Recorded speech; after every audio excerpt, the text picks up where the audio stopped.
Men are unbelievably manipulative and love to triangulate women against each other, especially daughters with mothers. So I want to show you an example of this, and then I'm going to add my own personal experience with this. But the reason why I want to talk about this is someone on my YouTube channel said, I hate girl dad culture, and asked me to talk about the way that manipulative men post pictures of themselves with their kids on dating apps, and also prey on women who believe that, you know, some crazy ex-girlfriend or ex-wife or baby mama. How the girl dad hashtag is a big red flag. Or this one, my kid is my world. Yeah, sure, bro. They love to say that. Also, not paying child support, has no driver's license, can barely babysit their own kid because parenting is not even on the table.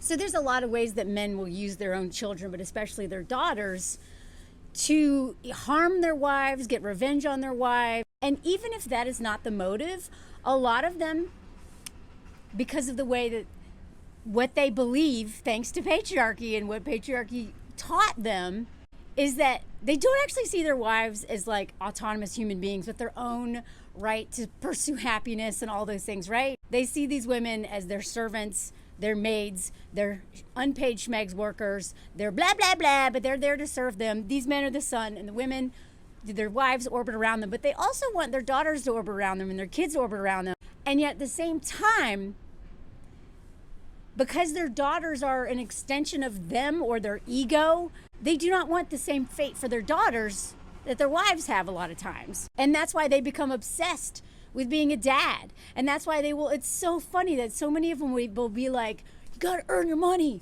You know, you gotta be an independent woman. Don't trust any men. These men, they're all rapists. My dad said, you know, all men, just a bunch of rapists and schmurderers. You know, don't trust any of them. You know, he was in Vietnam, you know, he was in the military. You know, whatever.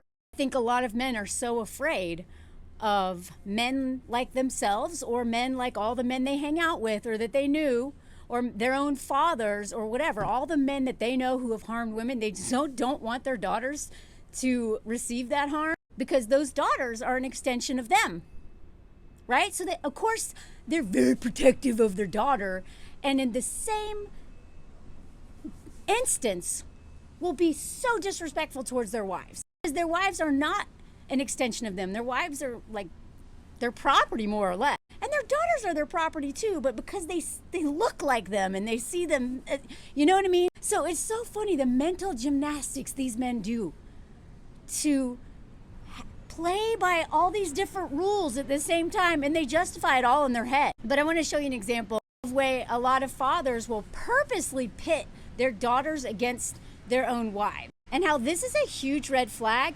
Do not fall for it. Now, I could make a whole nother video, and I have talked about this, about toxic boy moms, and I truly believe, so there's a little caveat, I truly believe that toxic boy moms are usually stem from a woman being very angry at her husband, and so then she almost sees her son as her husband.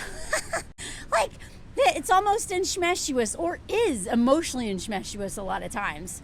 Women's relationships with their sons and this little prince, okay? And a lot of times they, you know, gang up with their sons against their own husband. So I'm not saying that women don't do this too, but the reasons behind it are different. And because of patriarchy, I understand why they're doing it, but all of it's toxic and messed up. But I'm gonna focus on dads and daughters on this video. This was back in August in the Washington Post, the Dear Caroline column. I'm starting to feel competitive with my own husband for our own young adult daughters. I introduced a great band I heard, and my husband and daughters are soon monopolizing the entire conversation with their expertise on the group. I tell them about a fun game I'm playing, and within a few days, they're texting. Memories that I distinctly recall being a part of are told by my husband as though I wasn't even there. And when I ask my husband to chew with his mouth closed, my girls bark at me to leave dad alone. Yet when I make a faux pas at the dinner table, they chide me sharply. This is the important part. When I try to explain to my husband how this makes me feel like an outsider in my own family, he responds with some version of, what do you want me to say? Huh?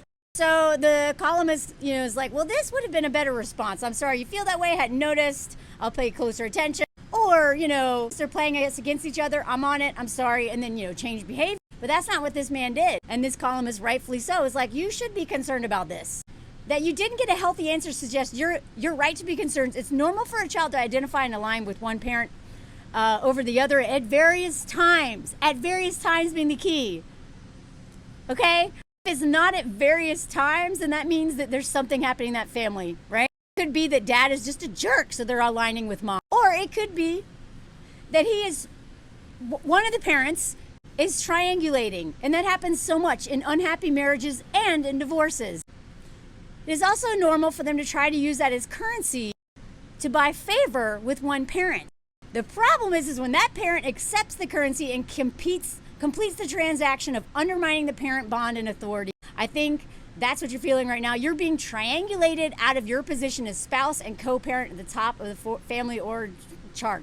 This is alarming and suggests that your husband has an emotional need for this leverage, unwitting as though it may be. And then she's like, try couples counseling or blah. I doubt that's going to work. That's probably not going to work. This seems like a way bigger problem. Or go back to your husband and, tell him that's being rude, blah, blah, blah. I think it depends on how bad it is. If this man's been doing this for a long time, he probably hates you. I'm sorry. I know I sound like such a buzzkill. We're just so pessimistic, but one of the things they're realizing is just how many men that they partner up with, they have the babies of, they raise the children of, they sacrifice so much for, they center their whole world gets hijacked by these men. And then eventually one day, especially after the kids are grown, they're like, I think he hates me. The thing is he kind of hated you all along, or he was indifferent, or he was just he loved what you did for him, but never loved you. And I talk about this all the time. So many men don't even know their partners. They don't even know their children and their wives' eye color, much less their birthdays or literally anything that they care about. Because so many men are the king baby and everything's about them and what they get and how they benefit. And they do the bare minimum to keep the well-oiled machine going. But they usually end up leaving the women anyway for someone younger once, they're done. But the reason why I think this is important is because, I fell into this trap for a little while. My dad didn't really like kids. He really couldn't relate to us. It was very obvious in my childhood that this man does not like hanging out with me. He would take us to, whenever he got to see us, which was only 2 weekends out of every month. And on 1 week during the summer for vacation, he'd try to do kid stuff. He'd take us to go-karts and stuff like that. But half the time, he'd sit on a bench with his arms crossed. And I'm like, it feels like he's doing time instead of spending time. He just didn't like kids.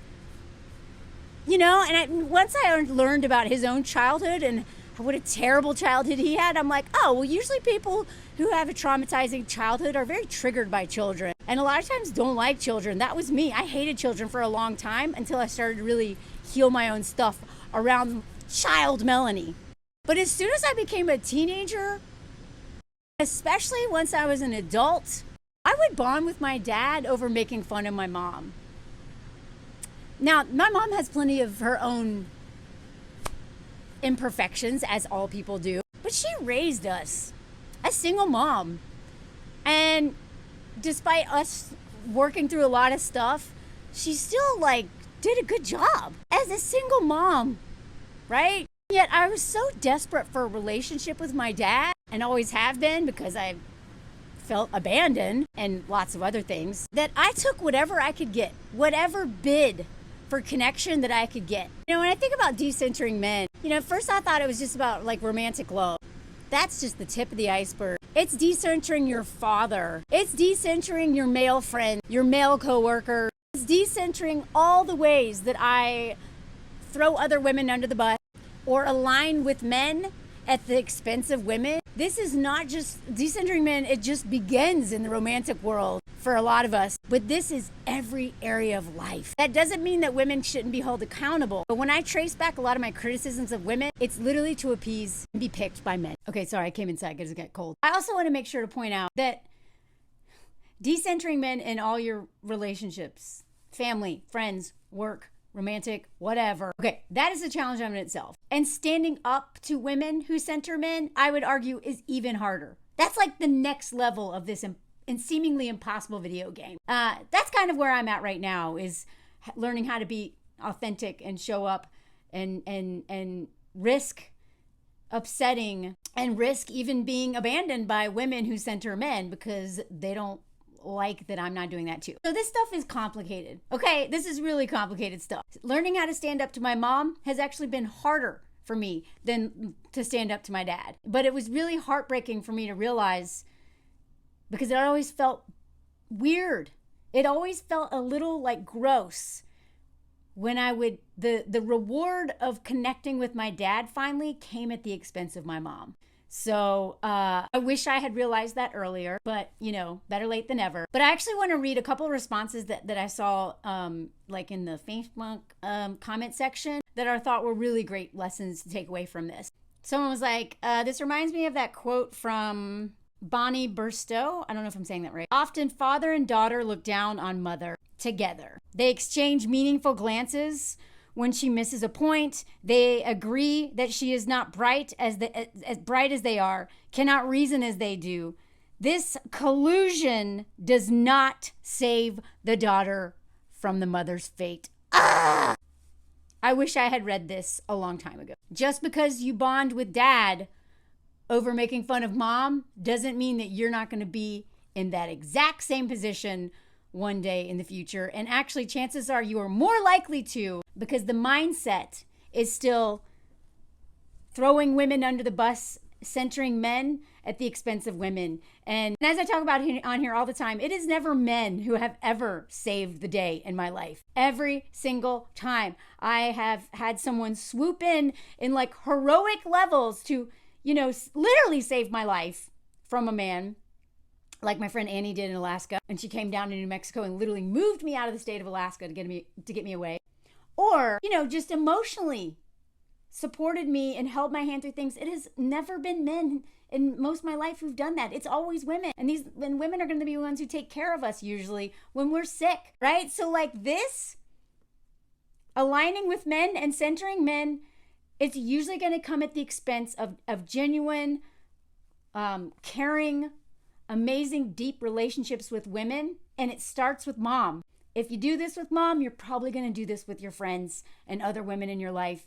And that is setting you up for mom's fate, being the butt of the joke.